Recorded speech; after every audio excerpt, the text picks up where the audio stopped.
Ruler School is brought to you by Odyssey Games, where you can go to get singles for all your Force of Will and other trading card games, as well as these amazing patrons. Thank you for your support. Enjoy the video. Hey there, Rulers. DMO73 here, bringing you another feature match for the week. Today I am playing a Fu Xi Crests list. That was kind of my own creation. And I'm playing against John Miller, who is playing a black base Harvesting Atom control. It's different than Harvest Aggro. It's definitely very different. It's the Harvesting Atom, I would like to call it. It was designed by Joe Karel.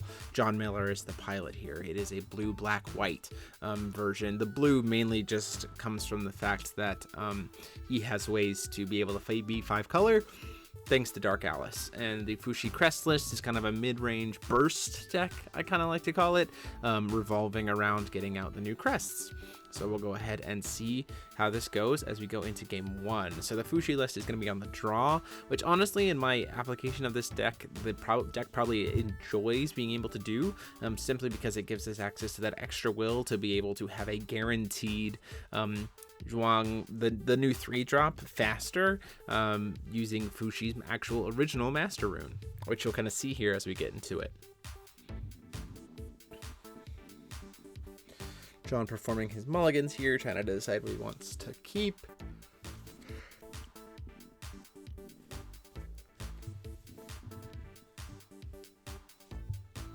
The Fu Xi list ultimately does want to see the 3-drop as well as the 1-drop blue-red commandment. Also really enjoys seeing Shu in his opening hand, because again it kind of wants to try to burst out to get those first 2 crests, and then the 3rd crest of Vermilion is nice, but ultimately really we're just trying to burst out into the first 2 crests to maximize the damage output thanks to the 3-drop. So a first turn Darkness Stone, and unfortunately no play from John here. On my turn, we're going to see a Shu come into play. It's the ideal turn 1 start for this deck.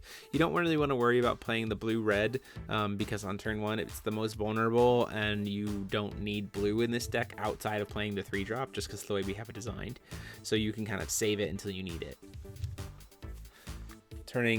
Turn 2, we're going to see an altar come down from John, so still not giving me definitely an opportunity here on my side of the board.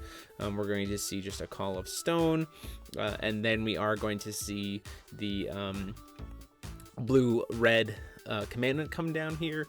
Main reason why we're comfortable playing it now is because this gives us the potential to be able to play Mind Like Still Water from the rune deck if we need to keep it safe, because we have 2 will available. Also gives us just that pressure if we have it to top deck into it, and also just tells John that he can't just continue to sit and do nothing. We're going to see a Harvesting Season come down from John here. This is to help get, it's a way to get Atom side cards into the grave, as well as a bunch of reanimate targets. The deck is playing, I believe, 4 copies both of March of the Dead and Command of Life and Death, and then everything else is just like 3-drop or less outside of the Atom. So you see there is that Atom there, so if he does get into a 2 atoms, so if he does get into a Dark Alice, now he has access to those 5 color stones. This also means that his Alices are immediately live as 10/10s and all the effects. So it's a really quick way to kind of effectively kind of turbo out into having that kind of requirement turned on. Then we're going to see a Layla come down here, and then probably a turn pass potentially. We'll see.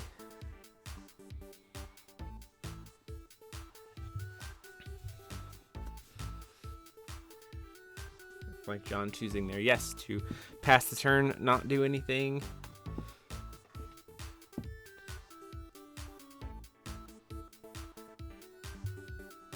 Drawing for turn on my side here, and then moving to recover.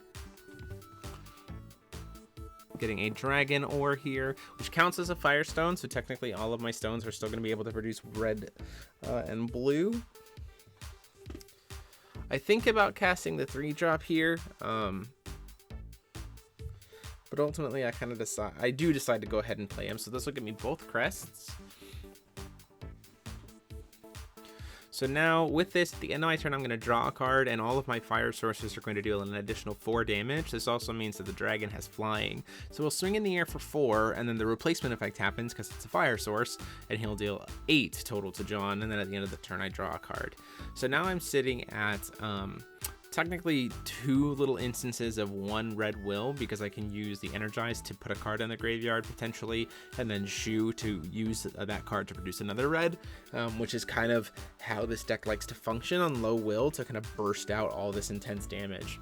So we move into recovery here on John's side. He's got 4 will available, only 1 white source. Doesn't look like he's seen a Dark Alice yet.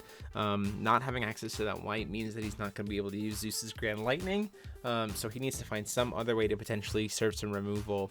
We're going to attempt to try to use Power of Immortality here. In response to that, we're going to burn a Burnt Cooking to try to kill the Layla. So what this is going to do is give it +4/-4 before the Power of Immortality resolves, so it will kill it. It will also generate me 4 strength counters, which is why we're casting it first, because we want to be able to use the Awakening of Dragons, Heaven Sundering Dragon Palm potentially, for the most impact. Choosing to respond to that cast to cast the Athena's Love to give all of his entities Eternal. I'm fine with this, because at this point in time, he's paid, choosing to pay it that way. I'm fine with that. It's going to have the Eternal, that's fine, it's not going to die. I get my strength counters. Power of Immortality, he gets to sack and get 2 stones if he wants to here. But ultimately, he's using up pretty much all of his will for the turn just to do this ramp play. So it makes me feel a lot better because I've kind of slowed his pace down. Sacks it to altar, gets a counter, and then he will get a Darkness Magic Stone. Happens to be 1 on top, so he can do that. He's going to sacrifice it again, get a 3rd Darkness Magic Stone here. It does happen to be the 1 on top, so you can just grab it like that.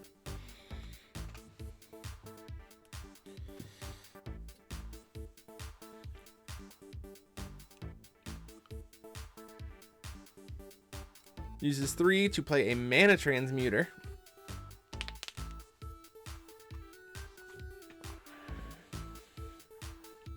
So now he has access to all their colors of will, and then ultimately just decides to pass the turn.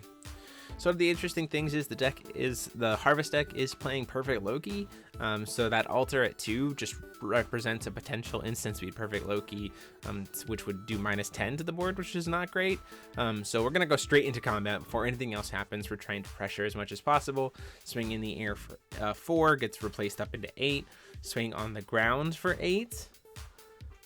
It's bigger than Mana Transmuter, so we feel a little comfortable with that. Ultimately, we'll hit for 12, and he does decide to take it, so now he's at 12.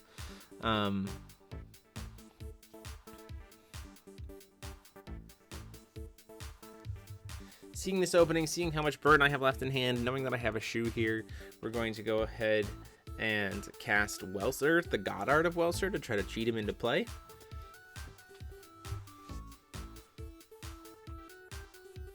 John says that's fine.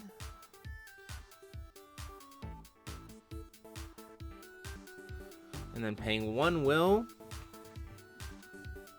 And doing the Awakening to do Heaven Sundering Dragon Palm here, which will get cloned with the Awakening to Welser. And the way this works is it's a fire source, so anytime it's going to deal damage, it's going to deal an additional +4. So each of these Dragon Palms is going to deal 9 damage to the Mana Transmuter and 8 damage to John. So John from this 1 will is taking 16 damage thanks to the Welser. So John's looking at his hand and goes, oh yeah, that's it, you got it, I can't do anything, and then we'll proceed into the next game.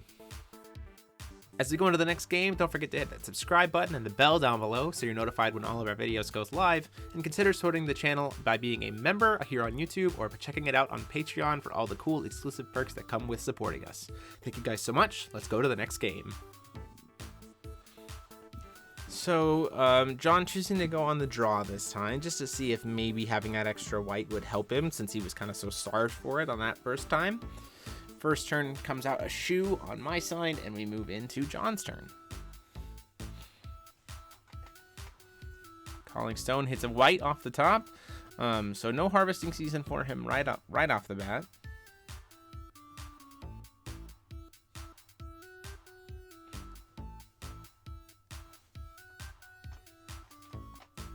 But he does see that Dark Alice. So the Dark Alice is going to let him start to dig a little bit.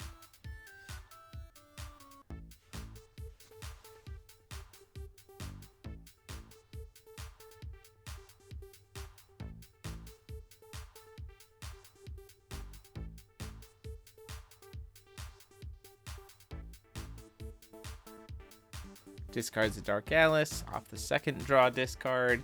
Looks like we're going to see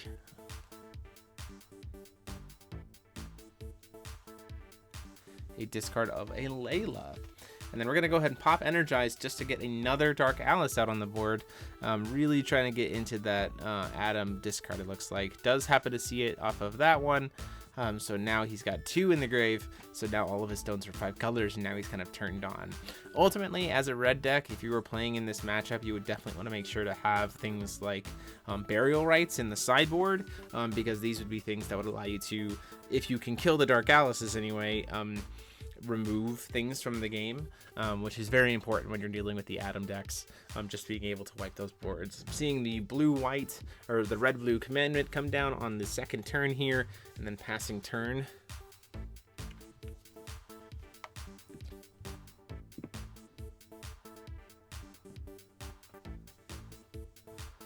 Down comes that Command of Life and Death, and out comes the Alice, just like that. It is the craziness of this deck for being able to reanimate, and then since all of those that Adam is engraved, that Alice has all of her effects, so John's going to be able to swing in the air here for 10 and immediately make it a 30, 50, 3,000, 5,000 game. At the end of the turn here, we're going to use that extra will to discard a high speed with Shu, and then burn one of the Dark Alices for 6, try to get it off the board. The hope is that we can at least keep those off the board potentially, and put ourselves in a little bit better position.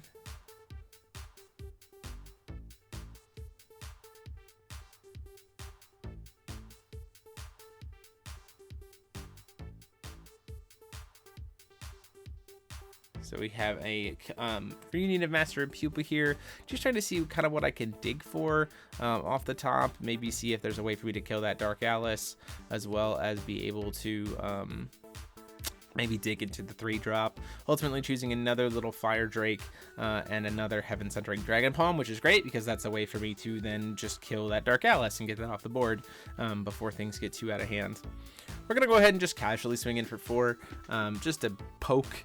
It doesn't have flying, so it can't even stop the Dark Alice next turn, so it's like might as well chip in for damage while I can. I go for 46. If he plays another Dark Alice, I mean, I wouldn't be able to block there either, so any kind of ways I can keep the damage going so he just doesn't get too far would be appreciated, would be better for me. This is a really big misplay turn for me. Looking at what he has, looking at his potential is, and I could have done it during the upkeep to burn the Dark Alice and just get it out of the way. Ultimately, I choose not to, and it does come back to bite me here based on this will base. Because of the Dark Alice being able to produce all black with all those stones, you're going to see John be able to play this March of the Dead here from his hand with Awakening. So now he can go grab another Dark Alice, and he can grab the Layla. So this would have been a situation where if I had killed the Dark Alice, he would have potentially done something similar to this. If I killed the second one and then sideboarded into things like the is sideboarded into these things that will stop things being reanimated, like Burial Rites, then he could have cast March of the Dead trying to target these things, and I could have just immediately Burial Rites, gotten rid of all of them, punished the play, and then he would have just been stuck with this vanilla 8/8 Alice, which would have put me in a much better position. So Alice is going to swing in again, deal another 1,000, and he gains another 1,000. We're up to 2,000 to 5,600, and then at that point in time just passes the turn.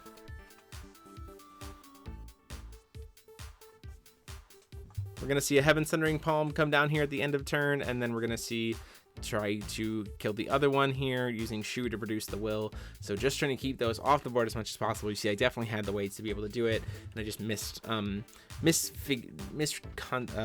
conceptualized the timing of when that should have happened and what potential John would have had in his hand to make use of that triple black will.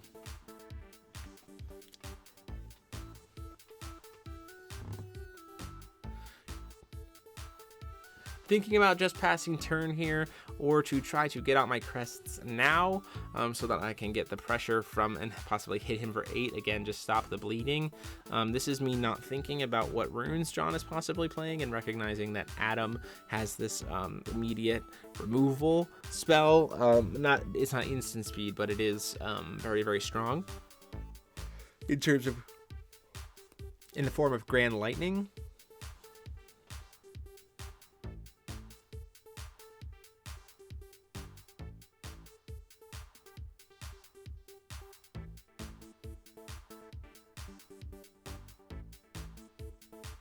So kind of debating back and forth as to whether or not to use the Master Rune right now on my side to get the red-blue Resonator from deck.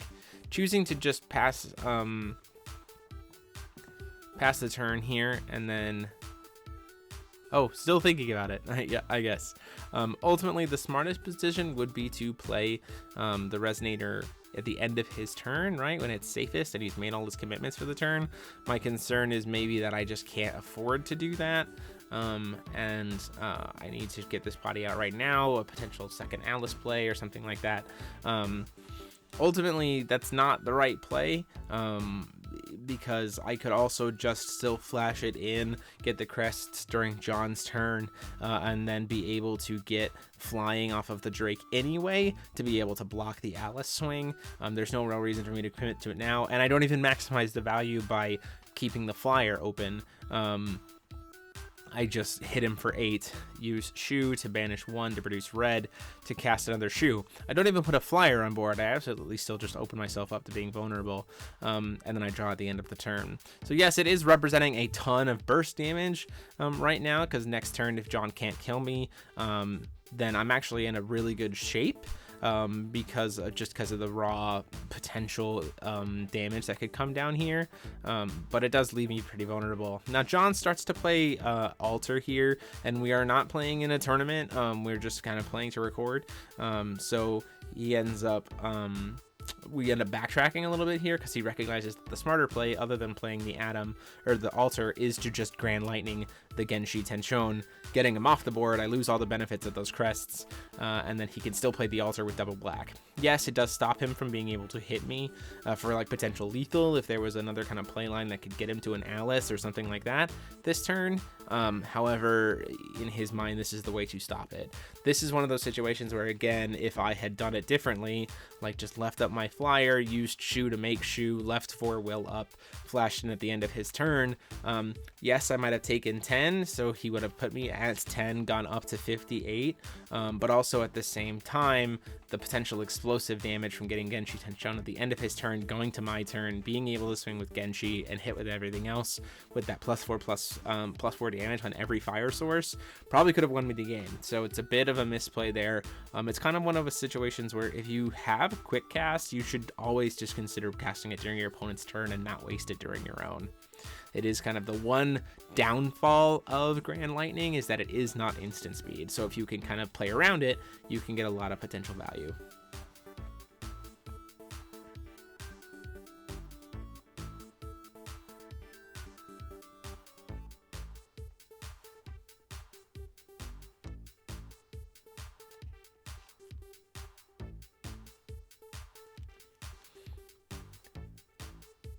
Does choose to play the Altar here. Swings in for 8, takes me down to 10. Or sorry, swings in for 10, takes me down to 10, and gains another 8, goes up to 58. And then at that point, he's tapped out, so he has to pass the turn. So going into my turn, I think with what I had in hand, I had access to a Lord of Vermilion and a couple other pieces of burn. So if a Genshi Tenshon had actually been on the field with Calling for Stone and using Shu, I actually had the will and the necessary bonuses here to play the Lord of Vermilion and give it swiftness, which would have been from the grave, and then play another dragon from hand, which would have also had swiftness and +4/+3/+3 from having the Vermilion Crest. So it would have been so much damage. Each Vermilion dragon would have been swinging in for 11. I would have been swinging in for 18 with the dragon. The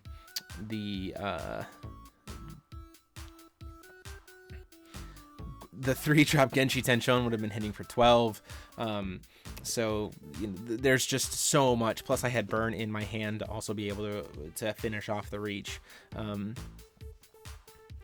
So ultimately just kind of recognizing my misplay here and kind of figuring out even kind of how I stabilize. You see with what I have in my hand burn-wise there. Gonna go ahead and use the 2 shoes to be able to flip. The thought being I can go get a Lord of Vermilion, which will still get me a flyer to be able to stop the Alice, as well as being able to do a little bit of board wiping. Gets me the Vermilion Crest, so now that's turned on. And feel comfortable at least, maybe surviving for a turn, to kind of wipe the board and then say, well, I'll push you back.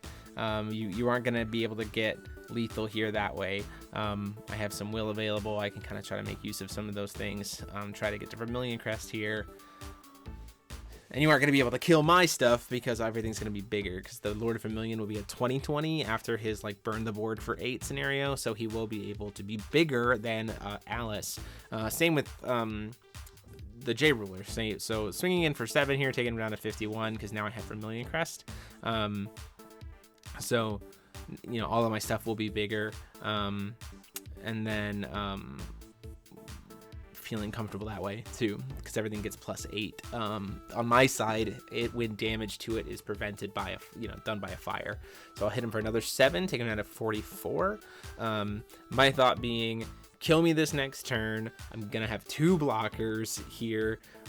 Kill me this next turn, or the crackback is lethal, especially having another Lord of Vermilion in hand, plus the high speed, and the fact that everything on my side is gonna get a +8/+8 bonus, thanks to Lord of Vermilion during my turn too. In response to the Lord of the Vermilion trigger, he's gonna sacrifice Layla to the altar to get a stone. Oh, actually, I think he forgets. He just lets Layla die, take 8 damage, and gets a stone. Oh no, he does. Okay, just waiting on getting the counter. So everything on my side of the board has +8/+8. I have 2 flyers here, a 20/20 and an 18/18. So feeling pretty comfortable there.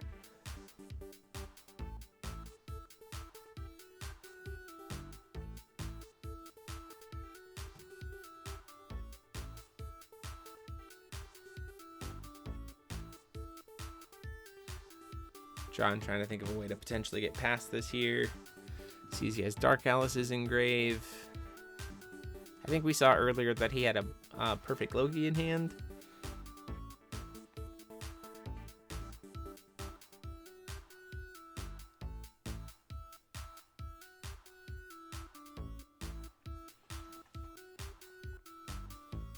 Calls stone for the turn, gets a 3rd white source. So nice up to 6 stones. Casts Soul and Resonance to grab back a Dark Alice. So this will allow him to then cast the Dark Alice and have access to 5 color at this point. And he has 4 will available, so he's going to get to draw a discard. And then he has at least 1, so that's going to make all of his Perfect Lokis better. And the problem here is that if he does have Perfect Loki in hand, he actually has a way to do double Perfect Loki this turn, because he can flash in 1, deal the board minus to the defense, sacrifice it immediately to the altar, and then use the altar to go grab another one and sack the board that way. So double Perfect Loki actually just finishes off the whole board, at which point Alice can swing through for lethal. He's going to go ahead and use the Life-Stealing Blade to kill the Lord of Vermilion outright. Not something he really needed to do here. Ultimately, though, it's not going to matter. He's just trying to get more cards in the graveyard to try to clear the board as much as possible.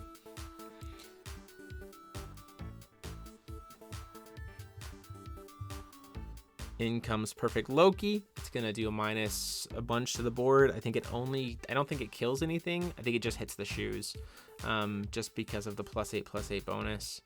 I missed the shoe that's in the back row there. That should also be dead.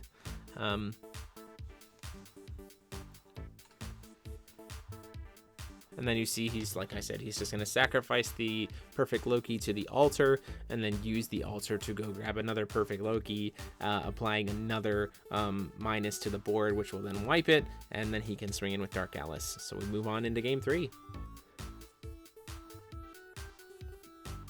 So game 3 here, choosing to go back on the draw. It worked really well for me last time. Ultimately, that misplay in terms of when I grabbed the Genshi Tenshon seemed to cost me the game, because I potentially would have been able to just burst through enough damage if I had still had him on the board. Trying to recognize the restrictions there. John, during his first turn, just choosing to do Harvesting Season, so I'm just kind of letting him cast that. Going into my turn, I called Stone and passed, and so then just went to his turn. So did a little bit of shortcutting between the two of us on our first turns here, but ultimately going into turn 2, no White Stone, which is great for me. I love to see that. So he doesn't have access early on to Dark Alice, and there's none in his grave, so when he reanimate targets, are not going to be able to potentially bring cheap back in a Dark Alice, which feels comfortable. And then ultimately probably choosing to pass the turn to me or play an altar.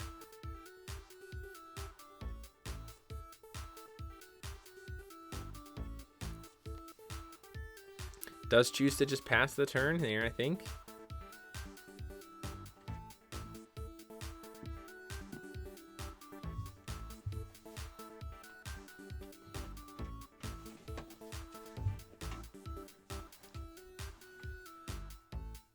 Oh, nope, does decide to follow up with a Layla play here and then just pass the turn there.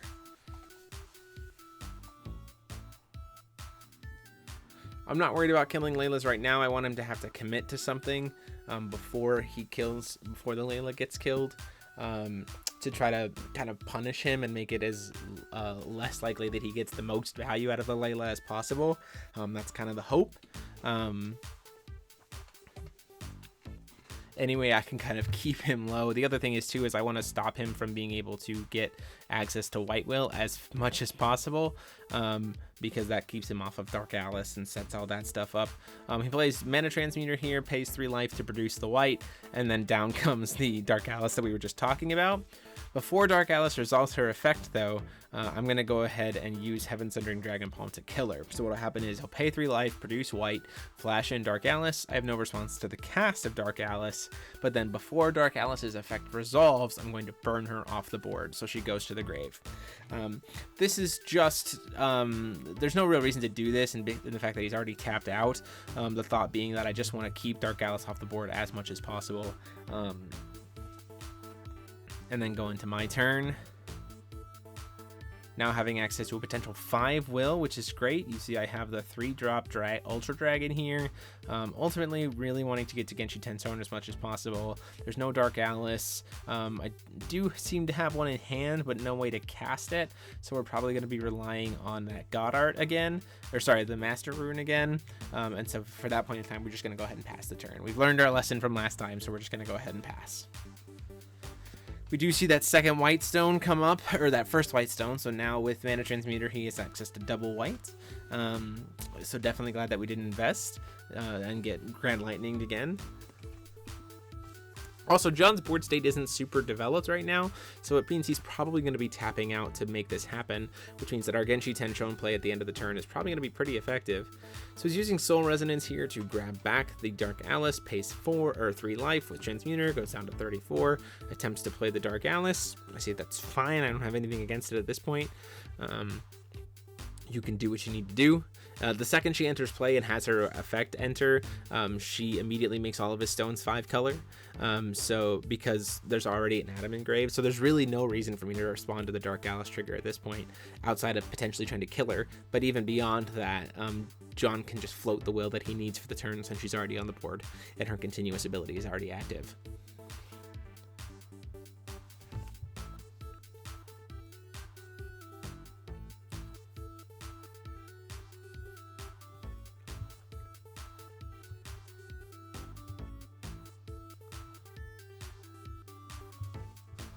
So instead of using this, so this is a little bit unnecessary in my mind. So we're going to try to burn him first. So we're trying to we do exactly what I said I didn't need to do here. We're trying to kill, discard a card to the graveyard with Shu's effect to try to kill Dark Alice. He's going to respond with Athenia's Love. We're going to respond with double of the food supply. He's going to respond to that with the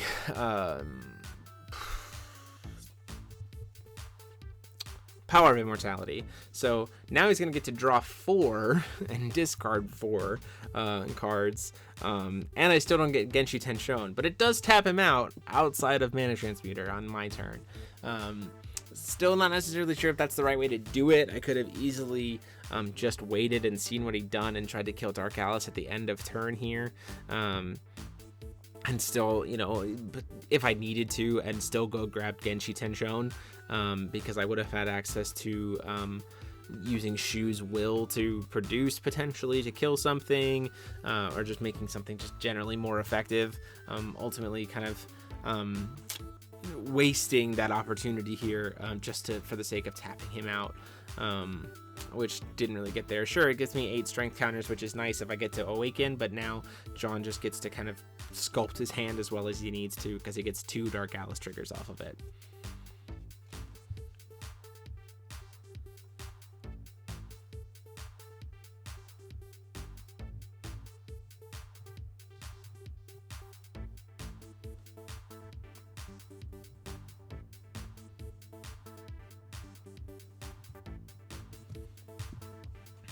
John choosing to not take advantage of the fact that my Shu is tapped, ultimately choosing just to pass the turn. That's a little bit of a capitalization error, not just killing the Shu outright with the Mana Transmuter. Up to a grand total of 10 strength counters at this point, thanks to the 2 foods burnt cookings.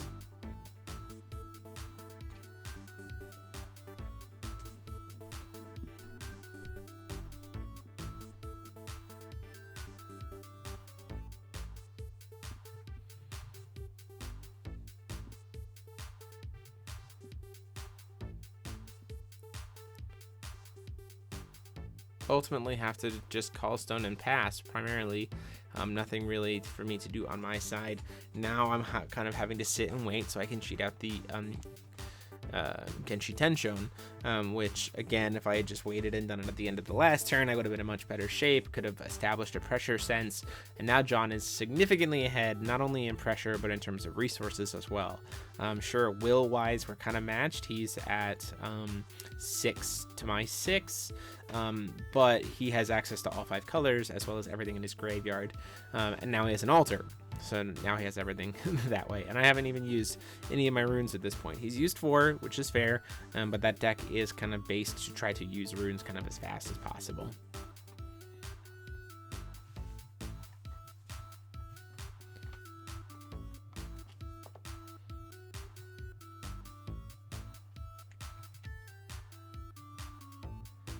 We're going to see Command of Life and Death targeting the Alice.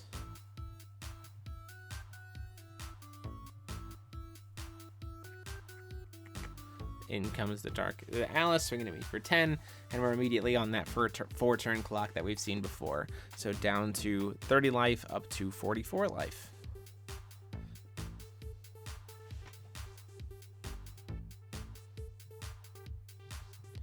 End of the turn, we're going to try to cheat in our friend here, get the crests to be able to start playing on our turn. This is the kind of the issue that I have with the deck, is how reliant it is on this gentleman. So that's kind of why you have to play the Fu Xi Master Rune as opposed to the board wipe Fu Xi Master Rune, at least in the rune deck, because if you don't draw him, or draw him and don't have the dragon to make blue-red happen, you're in a weird spot. So this just means that you're kind of guaranteed to have him when you need him. And then you can immediately start applying pressure, especially if you put it in on your opponent's turn, because that means that also on his turn, he's potentially swinging for 12 damage, which is really nice.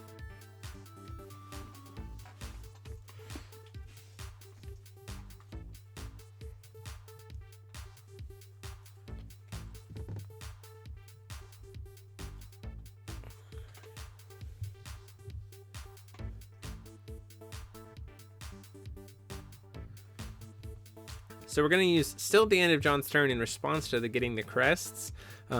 Really strong play by John here. He's going to burn 3 life, spend a will, and flash in a perfect Loki before the crests come into play. So it'll also wipe my board. And sure, I'll get the crests, but I'd max out of that value. I essentially paid 4 will to make 2 crests appear on the board, which is way far and beyond what I wanted to be doing right now. It is such a setback to really have to now suddenly start rebuilding a board here when I've already kind of been in a place where I'm pretty far behind.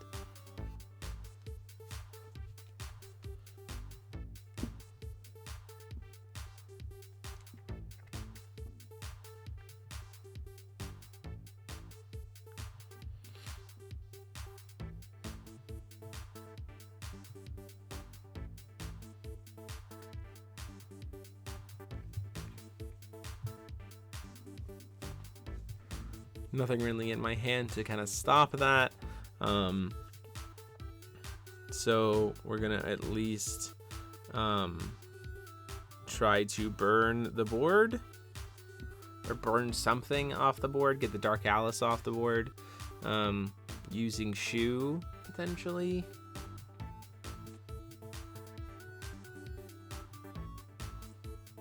Choosing which card I want to discard for Shu's effect. Choosing to discard the other Genshi Tenshon from hand. I don't have access to blue at this point, so it's probably pretty pointless for me to try.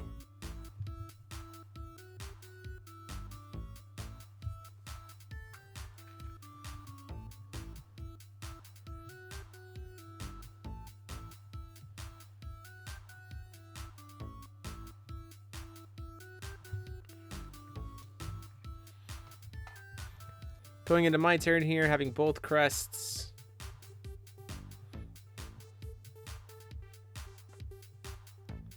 Casting Flame Dragon Shout. We're gonna kill the Mana Transmuter and then go get a Vermilion Dragon. So like, the interesting thing about this deck is that because of the way we build the rune deck, regardless of where, if you find them or not, you can always get Genshi Tenshon and Vermilion Dragon the turns following each other, thanks to the quick castness of the Master Rune and then Flame Dragon summoning. Go getting a dragon that costs 4 or less, so you can just immediately just set that up really quick, which is nice.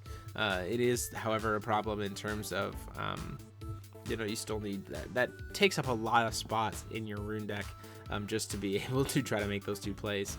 And then we're going to go ahead and pay 1 and use the Flame Dragon. It only costs us 1 because we have the 3 crests to destroy Perfect Loki. He's going to use the white will that he produced using Mana Transmuter by paying 3 to flash in a Dark Alice at the end of turn. Always having those Dark Alices, so that means on his turn he's once again going to be at perfect colors, which is not what we wanted. And he still has access to the removal spell. It is going to get board wiped. That Dark Alice is going to get board wiped, but again, it'll be after recovery, so he could still just float whatever colors he needs for the turn if he really felt like he needed to. And he could also just sacrifice them to the altar as well, rather than having them get burned by the Vermilion Dragon.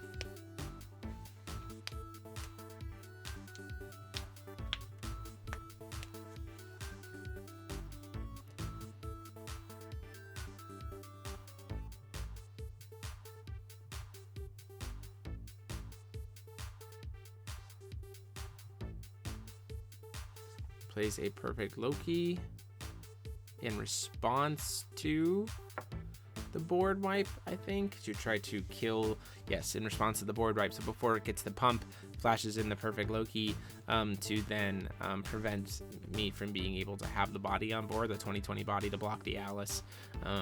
So while it's still at 12-12, sacrifices them both to the, recognizing his misplay there to not just sacrifice them to the altar. And then just swings in for the 10. So it takes me down to 20, back up to 48.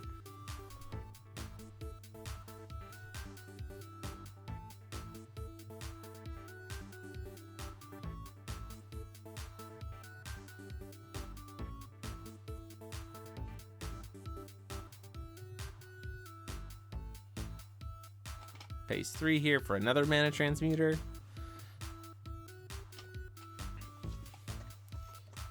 So you can kind of get the sense of what this harvesting list is trying to do. It's just trying to constantly use the fact that its graveyard is flooded to reanimate quickly, to put pressure through Perfect Loki, through always have Dark Alice be turned on, to just constantly keep the pressure up against your opponent, utilizing your graveyard as a major resource, as opposed to, similarly to Perfect Loki, the ruler, but it's just kind of a different base as opposed to a different strategy. You could very easily combine the Perfect Loki style of list with this kind of harvesting utility style to make kind of a black base Perfect Loki in a similar vein, if you were interested, because then you could start casting cards from graveyard, especially like reanimate spells. You just cast the reanimate spell from the graveyard to make the most efficient reanimation of the cards from the graveyard with Perfect Loki as possible, and just keep doing that over and over and over again.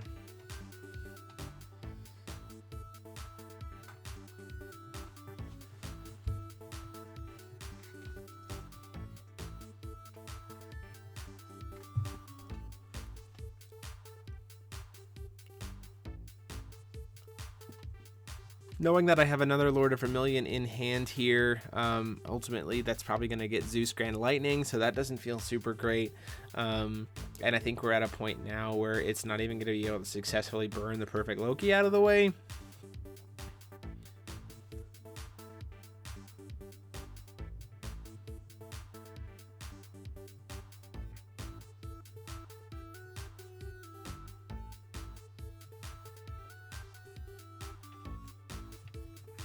Choosing to do the flame spell from the graveyard to kill the mana transmuter out of the way here before we even get started, and then cast out the Vermilion Dragon and cast out a little tiny dragon. The idea being here, at least the tiny dragon can potentially block Alice if he doesn't board wipe me again. Even if he uses the Adam Slycart Master Rune on the Vermilion Dragon, the baby dragon can at least stop one Alice potentially.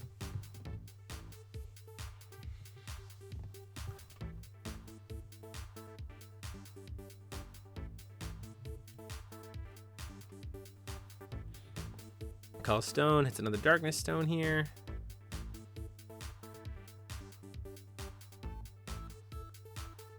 Down comes another Dark Alice.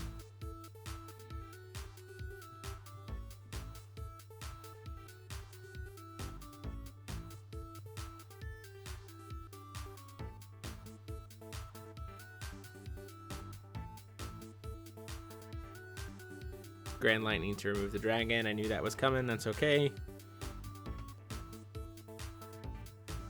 And another Alice comes down from hand, which actually is the last card in John's hand. So I'm feeling okay here because of the fact that I can block one. Ultimately, he could just go grab another perfect. He could like sacrifice the Dark Alice again and grab the Perfect Loki and probably wipe the board that way. But I'm kind of trying to see if he sees that. So instead, I'm just gonna try to block with the dragon. They just bounce off each other, but he still gets to gain a grand of life with the Alice.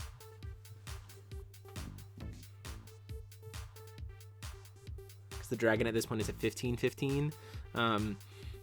Chooses to swing the other Alice into the dragon just to kill it off the board, and then swings, gains another grand, and then swings into me for a total of 8 with the Perfect Loki.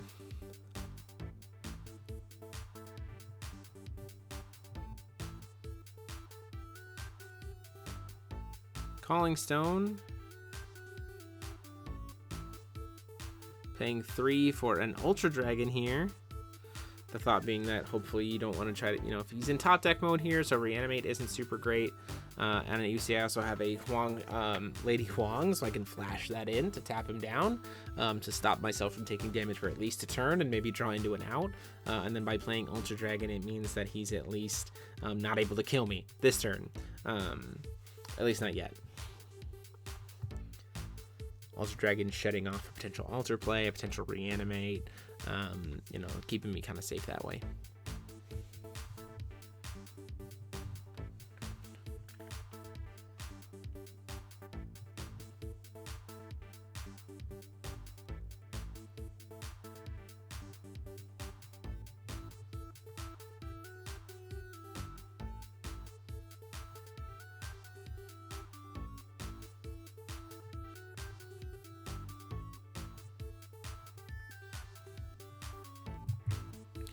So moves into combat, flashing the Lady Kwong here, trying to tell him, hey, so you're gonna have to tap down your whole board, so you can't hit me this turn. So I'm safe for a turn. Ultimately, what he could do here is sacrifice 3. So let it happen.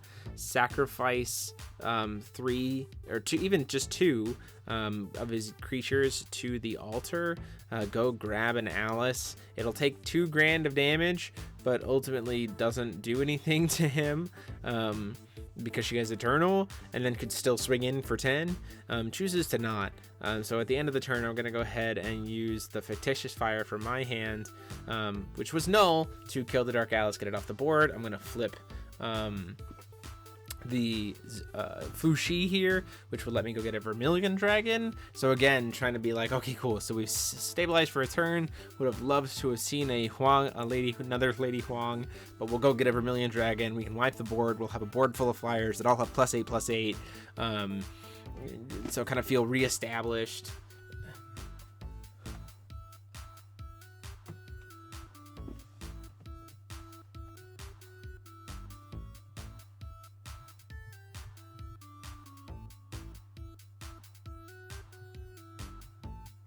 And then using the last card in hand to kill the, thinking about killing the Perfect Loki or the Mana Transmuter. I really don't care about Transmuter at this point in time. I'd rather just kill the Perfect Loki off the board because it's facing a bigger threat, and the Transmuter is going to die anyway thanks to the board wipe. So feeling pretty good here, triggering the burn of 8. Everyone's going to get a little bit bigger here. John only having the 1 top deck here, so feeling pretty comfortable, especially since